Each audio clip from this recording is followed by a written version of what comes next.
I have an enormous tree in my backyard. It needed trimming. I called around. Prices were very high. I ended up hearing about a company called Certified Tree Care.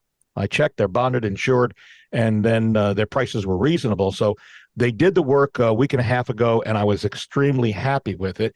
But I started wondering, did I do the right thing in searching out a tree company, a certified company to trim the tree? So what should, because I know I've seen these trees that are halfway keeling over.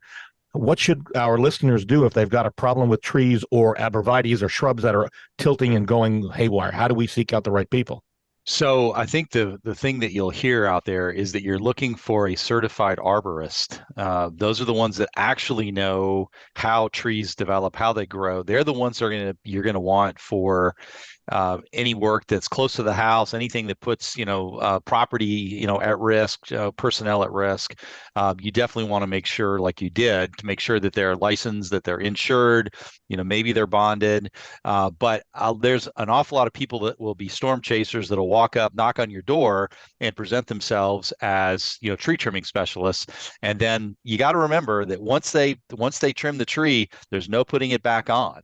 So Mm. take your time, find a professional, check their reviews, check their certifications, check their licenses, and make sure that you're actually getting the specialist that you need. I will say that there's a difference between somebody who trims trees professionally and rightly and people who actually remove trees. There is a difference. Hmm. People who trim trees, there's more There's an art specialization to it, in right? that. Yeah. Yeah. Absolutely.